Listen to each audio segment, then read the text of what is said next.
Shalom. Shalom. Apa kabar hari ini? Luar biasa. Ya. Kita tidak henti-hentinya mengucap syukur kepada Tuhan. Kita tidak henti-hentinya mengagungkan nama Tuhan, karena kita menyadari dan kita harus percaya, jika kita pada saat ini bisa berkumpul di tempat ini, jika pada hari ini kita bisa beribadah tatap muka yang kedua kali, ini semuanya oleh karena kemurahan Tuhan. Saudara sekalian, banyak hal yang menekan umat Tuhan saat ini, ya. Banyak kondisi-kondisi yang membuat umat Tuhan sulit untuk melayani Tuhan, sulit untuk beribadah kepada Tuhan. Ya, kalau kita bisa tahu di negara-negara lain ada, ya, di negara-negara lain itu banyak anak-anak Tuhan yang sangat sulit untuk beribadah kepada Tuhan. Ya, jangankan beribadah, untuk berdoa aja sulit. Jangankan berdoa, untuk membaca firman Tuhan aja sulit. Mereka sudah tidak bisa menemukan lagi namanya kitab suci Alkitab. Ya. Tapi saat ini kita bersyukur kepada Tuhan, kita boleh ada di tempat ini, kita masih bebas beribadah, kita masih bebas memuji Tuhan, kita masih bebas berdoa, kita masih bebas bernyanyi. Ya. Oleh karenanya kita harus mensyukuri hal ini. Kita harus mensyukuri hal ini. Jangan sampai kita menyia-nyiakan waktu dan kesempatan ini, saudaraku sekalian. Ya. Kalau pada saatnya nanti tidak ada kesempatan lagi untuk beribadah, nanti pada saatnya kita tidak bisa lagi menemukan namanya kitab suci ini, kita tidak bisa lagi membaca namanya firman Tuhan, makanya betapa sedihnya hidup kita. Ya, kita tidak ada waktu lagi. Oleh karenanya, selagi ada waktu, mari kita manfaatkan kesempatan ini untuk sungguh-sungguh memberikan hati kita memuliakan Tuhan. Amin. Haleluya. Haleluya. Baik saudaraku sekalian yang dikasihi oleh Tuhan kita Yesus Kristus, hari ini saya akan membawakan firman Tuhan dari Injil Matius pasal 15 ayat 1 sampai 9. Injil Matius pasal 15 ayat 1 sampai 9. Tapi nanti saya akan bacakan saja dari ayat 7, 8 dan 9 saja. Ya. Injil Matius pasal 15 ayat 1 sampai 9. Saya baca ayat 7, 8 dan 9 saja. Demikian firman Tuhan.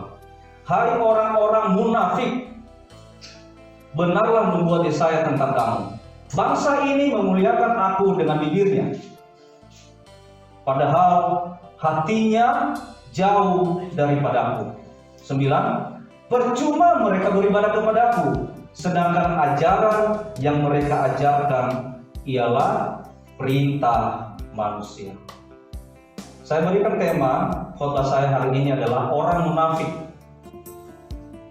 Katakan 1, 2, 3, orang munafik. Nah, saudara yang dikasihi Tuhan, kalau kita lihat gambar di slide, begitu kasihan kita melihat orang yang di belakang itu kerjaannya hanya menunjuk saja kesalahan orang lain. Ada jenis manusia seperti ini yang suka mencari kesalahan dan kelemahan orang lain, padahal dia tidak tahu di belakangnya begitu besar kesalahannya. Kesalahannya begitu besar, tapi kerjanya hanya menunjuk kesalahan orang lain. Ada firman Tuhan mengatakan bahwa selumbar di mata orang lain dia bisa lihat, tetapi balok di matanya dia tidak tahu. Balok di matanya dia tidak tahu, tapi selumbar di mata orang lain dia bisa tahu. Itulah salah satu ciri khas orang munafik. Kerjanya hanya menunjuk. Dia salah. Begitu. Dia salah ngomong. Dan macam-macam. Yang penting yang dilihat itu selalu negatif. Padahal dia tidak tahu kesalahannya sendiri begitu besar. Balok di matanya dia tidak lihat. Saudara yang dikasihi Tuhan, apa itu munafik? Apa itu munafik sebenarnya? Munafik itu adalah, yang pertama, itu adalah orang yang bermuka dua. Bukan mukanya dua, bukan. Tapi bermuka dua. orang yang perkataannya berbeda dengan apa? Berbeda dengan yang ada dalam hatinya. Berbeda perkataan dengan yang ada dalam hatinya. Jadi biasanya orang seperti ini ya selalu mengatakan hal-hal yang hanya menyenangkan orang lain, ya, hanya menyenangkan orang lain, bermuka dua, ya, di mana dia tahu ini menguntungkan dia ngomong yang baik di situ, tapi sebenarnya hatinya beda. Sebenarnya hatinya beda. Kalau dia tahu ini menguntungkan dirinya, oh, dia sanjung, ya benar, itu bagus Pak, itu bagus Bu, saya setuju, dan itu memang yang ada dalam hati saya. Padahal sebenarnya dalam hatinya bukan seperti itu. Kenapa? Karena dia berharap dari sini dia punya untung, dia dapat keuntungan, dia bisa meraih keuntungan. Saudaraku, ini salah satu ciri khas orang munafik. Yang berikutnya adalah orang yang mulutnya lurus, tapi hatinya bengkok. Mulutnya lurus, manis, bicaranya sangat manis sekali, ya. Bicaranya sangat manis sekali, tapi dia sudah sembunyikan sesuatu dalam hatinya bengkok. Ngomongnya manis, makanya dikatakan mulutnya lurus, bukannya mulutnya lurus ke depan, enggak. Tapi omongannya itu begitu manis sekali, ya, manis, lebih manis dari gula, tapi hatinya bengkok, saudaraku sekalian. Ini ciri-ciri orang munafik. Bermuka dua, mukanya lurus, tapi hatinya bengkok. Kemudian orangnya suka berbohong. Orangnya suka berbohong. Yang penting dia jarang mengatakan yang sebenarnya.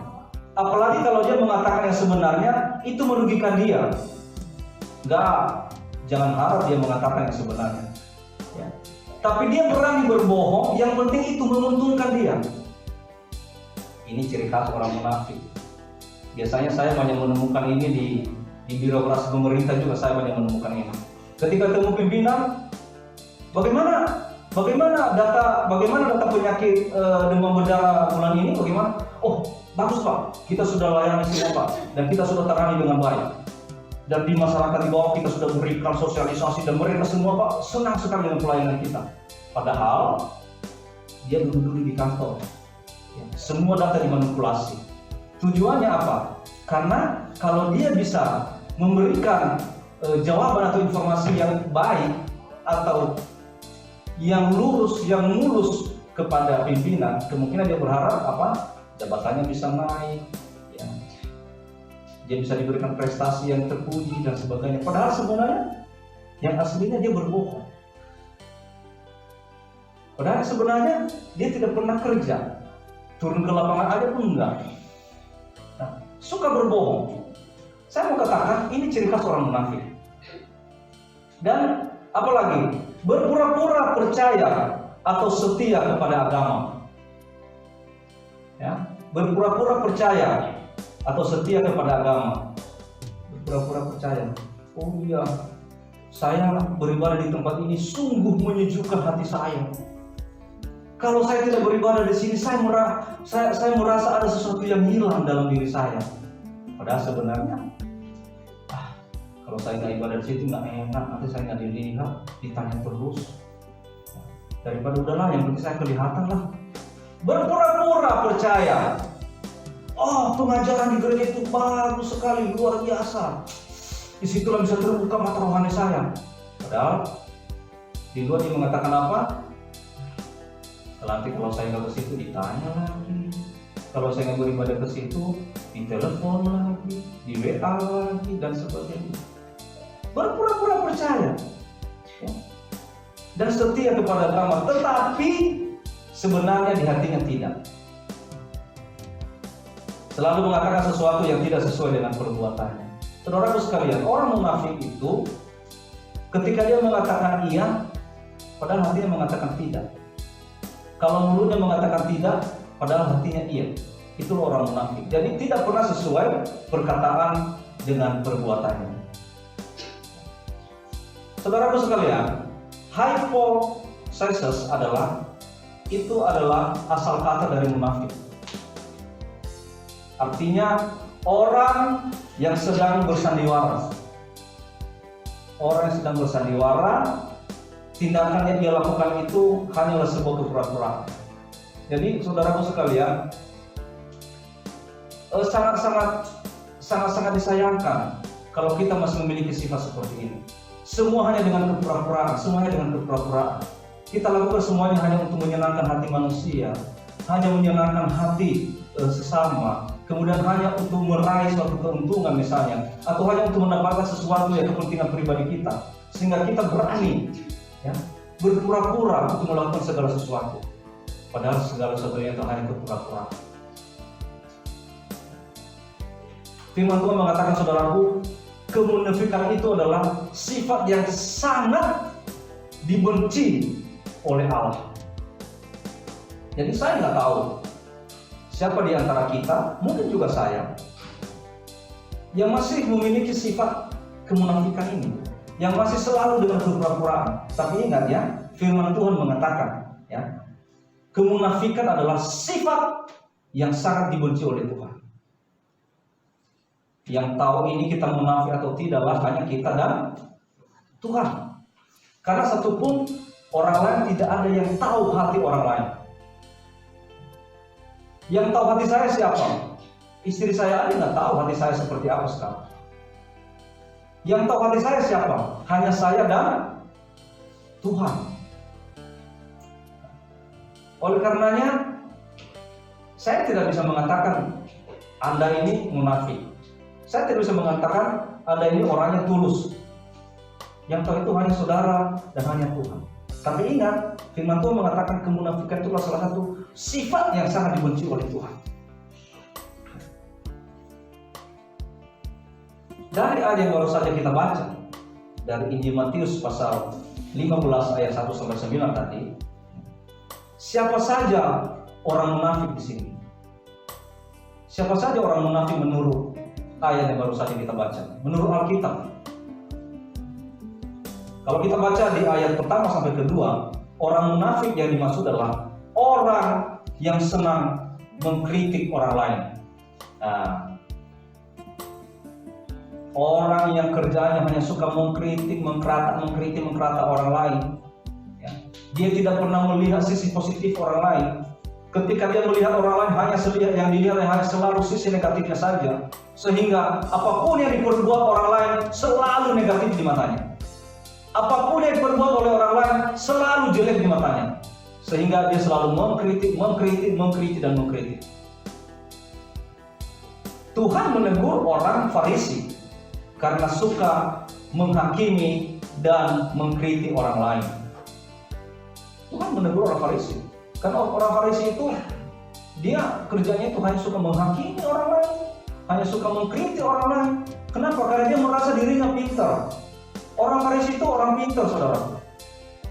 Dia paham hukum-hukum rohani. Dia paham firman Tuhan, paham. Dia sangat pintar. Tapi dia hanya pintar, dia hanya paham, tapi melakukan tidak. Oleh karenanya, kerjanya itu hanya mengkritik orang lain, apalagi kalau orang lain itu tidak sepintar dia. Apalagi kalau orang lain itu tidak sepaham dia. Udah, dikritik lagi. Itu tanda-tanda orang munafik. Orang munafik seperti orang Farisi ini, dia selalu berpikir sesat ketika ada orang lain tidak sepaham dengan dia. Ketika saya tidak sepaham dengan Pasintua Megea, saya langsung mengatakan sesat ini orang. Ketika saya tidak sepaham dengan Bapak Amajos, saya katakan, wah, Bapak Amajos ini sesat. Kenapa? Dia tidak sepaham. Padahal belum tentu siapa yang benar. Bisa aja beliau yang benar, saya yang salah. Tetapi namanya orang munafik, orang yang tidak sepaham dengan dia selalu dikritik. Dan dia katakan itu sesat. Saudaraku sekalian, ayo, janganlah jadi orang munafik. Lihatlah orang lain, pandanglah orang lain itu dari sisi positif. Sejelek-jeleknya orang itu, dia pasti ada nilai positifnya. belum tentu orang lain itu semua dia jelek. Ya. Pasti di tengah-tengah kejelekannya pun pasti ada baiknya. Oleh karena itu, jangan selalu melihat orang lain dari sisi negatif. Kalau kita melihat orang lain itu dari negatifnya, pasti yang ada di pikiran kita, orang ini adalah sesat, orang ini adalah jelek, dan lain sebagainya. Itu ciri khas orang munafik. Itulah orang munafik, saudaraku. Hanya mau mengkritik orang lain, hanya membenarkan diri sendiri, padahal dia sendiri tidak mau berubah.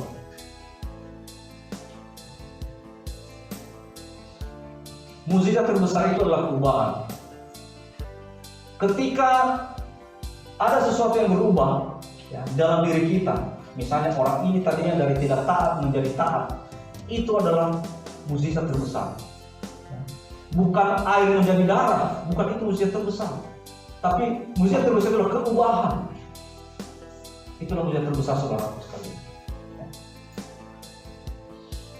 Lalu siapa lagi orang munafik itu menurut ayat yang baru saja kita bahas? Ayat 3, orang yang lebih mengutamakan adab istiadat dari firman Tuhan. Orang-orang Kristen saat ini masih banyak yang hidup di dalam adat istiadat. Dan bahkan demi adat istiadat, orang-orang Kristen masih mau mengorbankan firman Tuhan daripada mengorbankan adat istiadat yang dia yakini.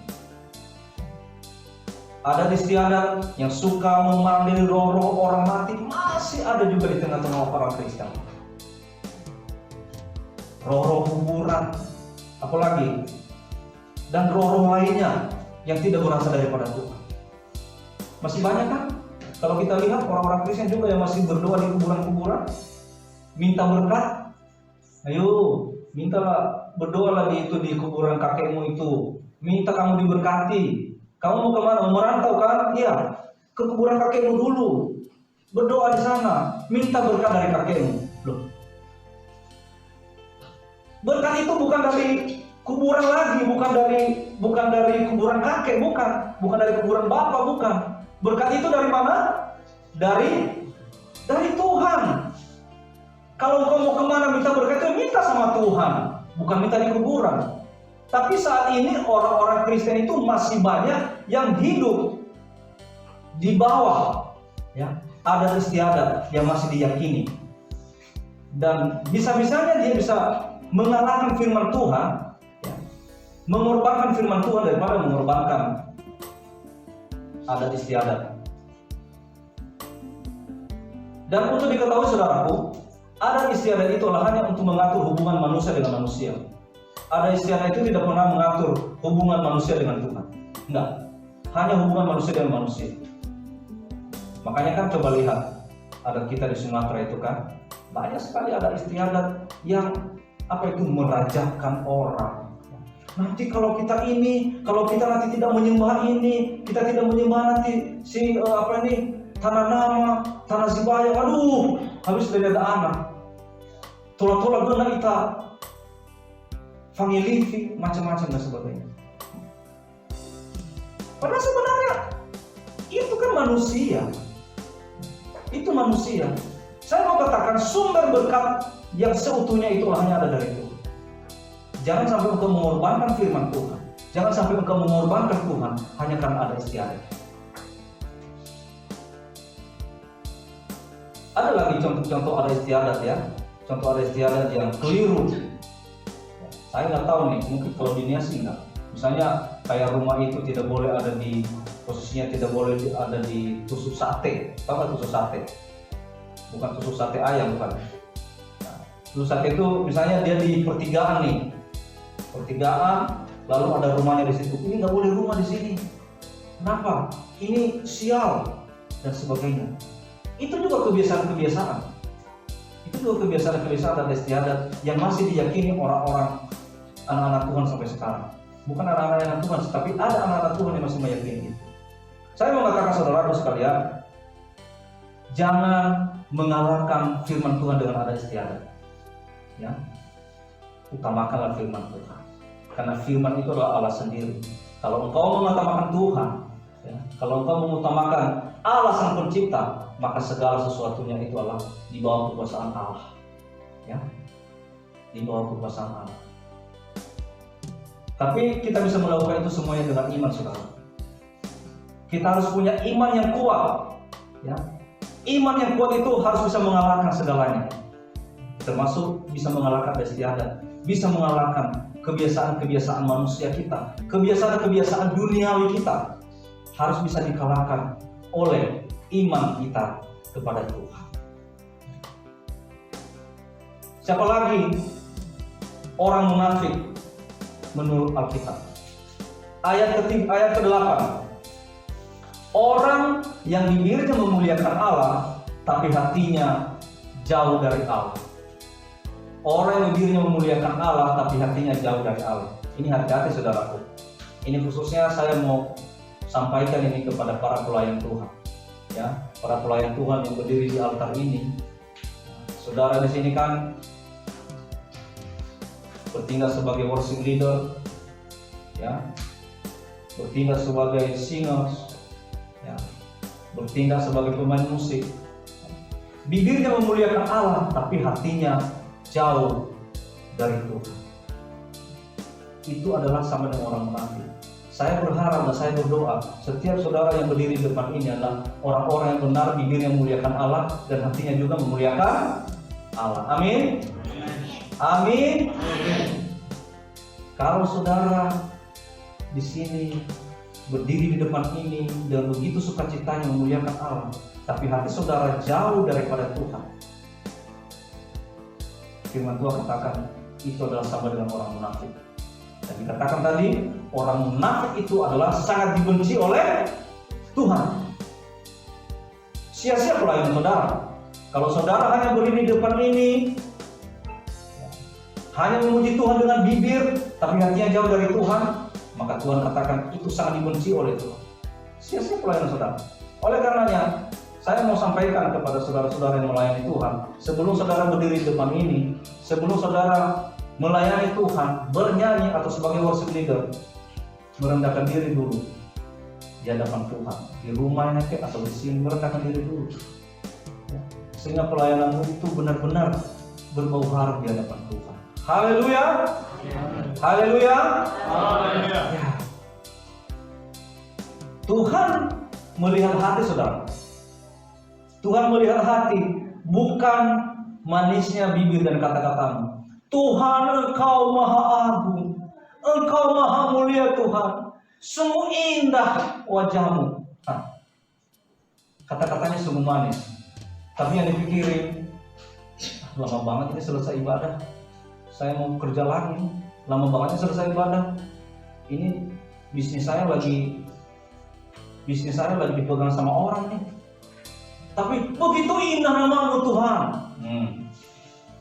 Saya mau katakan saudaraku, ya, Tuhan tidak melihat manisnya bibir dan kata-kata kita, tapi Tuhan melihat hati kita. Jadi hendaknya lah mulut kita itu sinkron dengan hati. Itu yang Tuhan mau. Jadi persembahan yang berkenan kepada Allah itulah hati yang remuk, ya, di hadapannya. Tahu nggak hati yang remuk? Hati yang remuk itulah hati yang benar-benar mau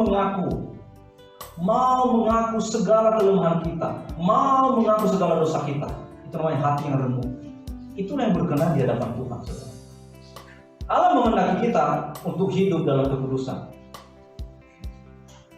Allah menghendaki kita untuk hidup dalam kekudusan, bukan hidup dalam kemunafikan. Ya, kemunafikan itu mungkin orang lain tidak tahu, tapi Tuhan tahu. Tapi firman Tuhan mengatakan Tuhan mau kita hidup dalam kekudusan. Dan kata Yesus, hai orang-orang munafik, celakalah kamu, orang-orang munafik. Sangat keras perkataan Tuhan Yesus seperti itu. Sangat keras. Celakalah kamu orang-orang munafik. Hati-hati saudara. Jangan katakan bahwa munafik itu hanya ketika bohongin orang lain. Tidak. Saya mau katakan tadi, ketika engkau berdiri di sini aja, perkataanmu berbeda dengan dalam hatimu, itulah orang munafik. Dan Tuhan katakan, celakalah kau hai orang-orang munafik. Apa akibat dari kemunafikan? Akibat dari kemunafikan yang pertama, membawa pada kehancuran. Membawa pada kehancuran. Hubungan dengan siapapun bisa kokoh jika dilandasi dengan ketulusan. Makanya apapun yang kita lakukan semua dengan ketulusan. Dan kalau kita melakukan semuanya itu dengan ketulusan, maka hubungan kita dengan siapapun, dengan sesama, apalagi dengan Tuhan, itu akan kokoh. Kalau dengan ketulusan. Tapi kalau kita melakukan itu semuanya dengan kepentingan pribadi kita, kita rela berbohong, kita rela bermulut serong untuk mendapatkan kepentingan kita, maka percaya itu tidak akan bertahan lama. Ya. Hanya ketika kita menjaga hubungan baik kita dengan ketulusan, itulah yang membuat hubungan kita kokoh dengan siapapun. Ya. Tetapi kemunafikan itu akan merusak hubungan kita. Cepat lambatnya kemunafikan itu akan kelihatan. Cepat lambatnya kebohongan itu akan ketahuan. Dan itu akan merubah dan merusak hubungan kita dengan siapapun. Ya, dengan siapapun. Kemudian dengan kemunafikan, maka seseorang itu tidak bisa melihat kesalahannya sendiri. Kenapa? Seperti tadi gambar yang pertama, kerjaannya itu hanya menunjuk kesalahan orang lain. Dia tidak bisa melihat kesalahannya, padahal kesalahannya sebenarnya lebih besar daripada kesalahan orang lain. Ya, balok di mata orang dia bisa lihat, tapi selumbar di matanya dia tidak lihat. Itulah orang munafik. Berapa sekali? Terbalik. Selumbar di mata orang dia bisa lihat, tapi balok di matanya dia tidak bisa lihat. Itulah orang munafik. Saudaraku sekalian, membuat juga seseorang tidak dapat dipercaya. Orang kalau sudah ketahuan orang itu bohong, sudah ketahuan orang itu nipu, orang itu tidak sesuai perkataan dengan perbuatannya, ya saya juga yakin kita yang menghadapi orang seperti itu, kita sudah tidak percaya lagi. Dan ketika orang itu sudah ketahuan bohongnya, maka yang diterima oleh orang itu adalah hanya rasa malu. Saudara sekalian, mari saya mengingatkan kita semua, ya, jemaat GPI Harvest City yang ada di tempat ini, seberapapun kita yang hadir, mari benar-benar hidup tulus, lurus, benar di hadapan Tuhan. Saya mau katakan, sepintar-pintarnya kita menyembunyikan kebohongan, sepintar-pintarnya kita menyembunyikan bangkai, itu akan kecil. Sepintar-pintarnya kita menyembunyikan kebohongan, suatu saat itu akan ketahuan. Ya, dan ketika kebohongan itu ketahuan, maka yang kita alami hanya rasa malu, dan kita sudah tidak bisa dipercaya lagi. Apalagi akibat munafikan, ya, menghambat kita menerima jawaban doa. Matius pasal 6 ayat 5, dan apabila kamu berdoa, janganlah seperti orang munafik. Jadi kemunafikan itu menuju berkat, itu sebabnya Yesus membenci kemunafikan. Orang-orang munafik itu kalau berdoa, ya saudaraku, saya sedikit bersaksi dulu waktu di komplek perumahan kami itu, ada juga orang itu yang merasa dia paling benar, ya, kemana-mana bawa Alkitab, ya, mau kemana ke rumah orang bawa Alkitab, mau kemana-mana baca firman, tapi kelakuannya sehari-hari tidak jadi contoh. Perbuatannya sehari-hari jadi sandungan kepada lingkungan. Saya mau katakan itu juga orang munafik. Dia memamerkan bahwa dia anak Tuhan, dia memamerkan bahwa dia pengikut Kristus, bawa Alkitab kemana-mana. Padahal banyak seterunya kiri kanannya, banyak tetangga jadi seterunya. Saudara sekalian, munafik. Tuhan katakan Tuhan sangat membenci orang munafik. Menghambat pertumbuhan rohani kita. 1 Petrus pasal 2 ayat 1. Karena itu buanglah segala kejahatan, segala tipu muslihat dan segala macam kemunafikan, kedengkian dan fitnah. Buanglah segala kejahatan. Ya, kejahatan itu kan bukan hanya membunuh, Kejahatan itu bukan hanya mencuri, tapi kejahatan itu ketika kita memikirkan sesuatu yang tidak baik kepada orang lain, itu adalah kejahatan. Segala tipu muslihat dan segala macam kemunafikan, kedengkian dan fitnah. Kadang-kadang untuk mendapatkan keuntungan, kita rela. Ada loh orang yang rela memfitnah orang lain demi mendapatkan keuntungan. Buanglah semua yang tidak berkenan di hadapan Tuhan.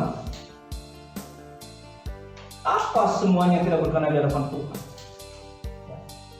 Segala hal, ya, hal-hal yang berhubungan dengan kedagingan ini, kebohongan, tipu muslihat, merencanakan sesuatu yang tidak baik kepada orang lain, itu adalah suatu hal yang sangat jahat. Oleh karena itu, buanglah semua itu, kata Tuhan. Ya. Meskipun kita sudah menjadi Kristen lama, ya, tapi tidak bertumbuh rohani. Banyak loh. Dia sudah lama menjadi Kristen, dari nenek moyangnya jadi Kristen, tapi tidak ada pertumbuhan rohaninya. Kenapa? Karena dia masih hidup dalam kemunafikan. Dia mengaku dirinya Kristen, dia mengaku dirinya sudah paham Alkitab, dia mengaku dirinya sudah bolak-balik membaca Alkitab dari Kejadian sampai Wahyu. Ketika orang sudah menyebut ayat-ayat di depan, saya sudah tahu itu. Saya sudah sering baca itu. Saya sudah hafal. Tapi perbuatannya tidak. Hanya tahu, tapi dia tidak melakukan. Orang munafik ini sama dengan orang fasik. Ya, hanya tahu firman Tuhan, mengerti firman Tuhan, tapi dia tidak melakukan. Kata Tuhan, buanglah semua kemunafikan.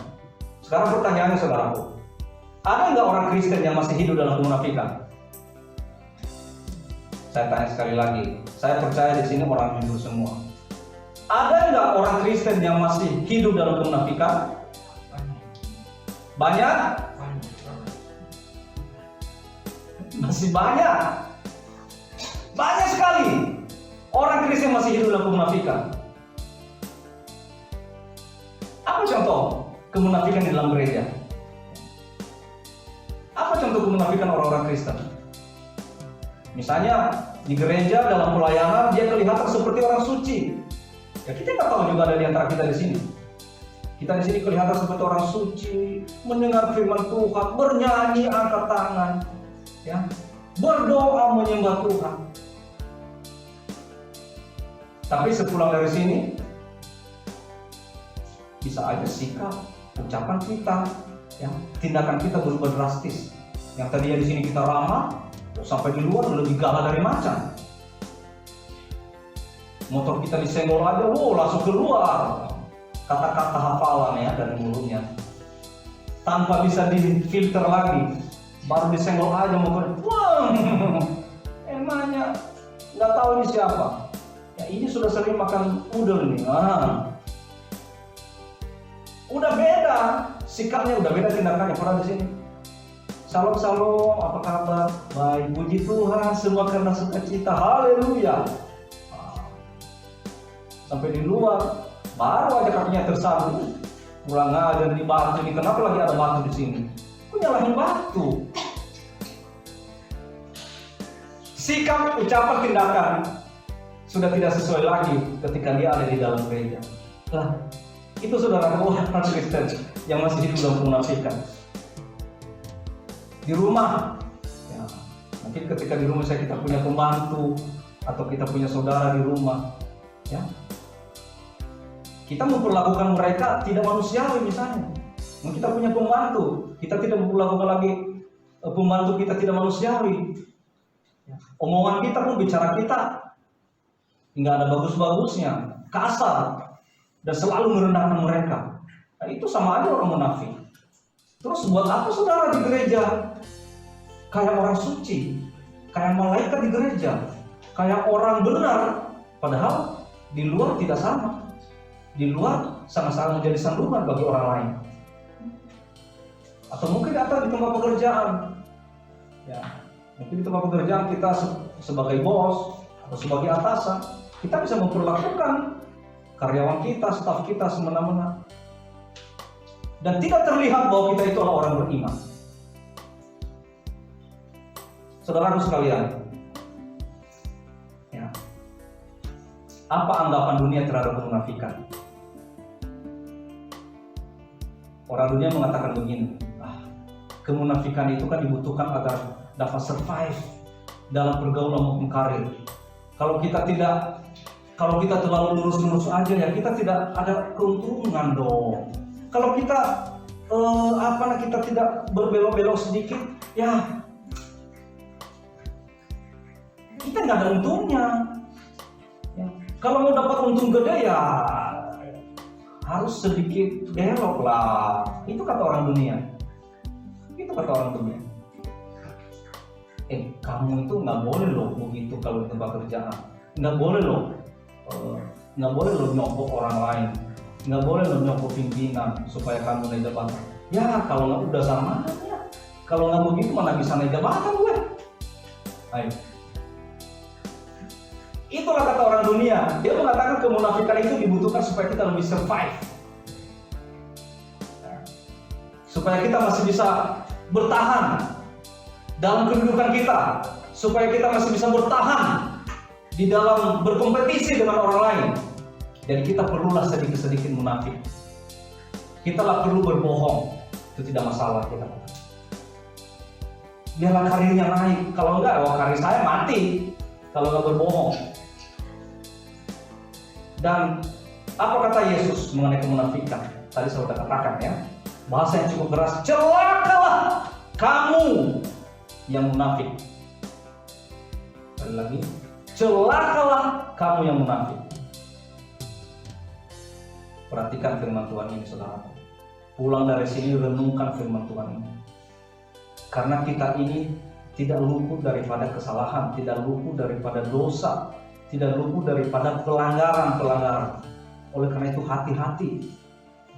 Kalau engkau melakukan itu tidak sengaja, mungkin Tuhan bisa memaklumi. Tapi ketika engkau melakukan itu dengan sengaja, ini firman Tuhan ini berlaku. Celakalah kamu yang munafik. Saudaraku sekalian, mungkin firman Tuhan hari ini cukup keras ya, cukup keras mendidik kita. Tapi saya berani sampaikan ini demi untuk menguatkan kita, ya, menguatkan kita jemaat yang ada di tempat ini. Ketika kita masih sedikit, saya percaya kita masih gampang dibentuk. Ketika jumlah kita masih tidak terlalu banyak, saya percaya kita masih gampang diubahkan. Ya. Tapi nanti kalau sudah ramai, ya, itu juga perjuangan kita sebagai hamba Tuhan agak lumayan sulit. Karena semakin banyak orang, semakin banyak kepalanya, semakin banyak penafsirannya. Jadi saya percaya itu saudara ada di tempat ini bisa menjadi tangan-tangan Tuhan, ya, penyambung-penyambung lidah Tuhan untuk menyampaikan kebenaran kepada yang lain. Jangan sampai anak-anak Tuhan itu hidup dalam kemunafikan. Karena cukup keras Tuhan mengatakan, celakalah kamu yang munafik. Apa pesan moral? Jadi bila saat ini kita tergolong sebagai orang yang munafik, saya mau katakan bertobat. Kemunafikan itu hanya membawa pada kehancuran. Tuhan akan memalingkan wajahnya terhadap kita. Artinya pintu berkat juga tertutup ketika kita masih hidup dalam kemunafikan. Saudaraku sekalian, kita ini semua lebih di mata Tuhan. Begitu Tuhan itu sudah mengasihi kita tanpa batas. Sebesar apapun kasih kita kepada Tuhan, kita tidak akan pernah bisa membalas besarnya kasih Tuhan. Kasih orang tua aja kita tidak akan pernah bisa membalas, apalagi kasih Tuhan. Orang tua itu melahirkan kita, itulah taruhan nyawa. Maka sebesar apapun juga kasih kita kepada orang tua, kita tidak akan pernah bisa membalas kasih orang tua. Apalagi kasih Tuhan. Tuhan rela berkorban di kayu salib, ya. Dia disiksa, lambungnya ditombak, dia dicemetik, ya, sampai dia mati diberikan mahkota duri. Untuk siapa? Hanya untuk menyelamatkan kita, hanya untuk mengangkat kita dari lumpur dosa. tanpa kematian Tuhan, kita akan binasa, saudaraku sekalian. Nah, saat ini Tuhan tidak minta balasan seperti itu. Tuhan hanya minta kita itu tulus kepadanya. Tulus melakukan kehendaknya, beribadah yang tulus, melayani yang tulus, melakukan sesuatu yang tulus. Tidak boleh bermuka dua. Ya. Lain di bibir, lain di hati. Munafik itu, saudaraku sekalian.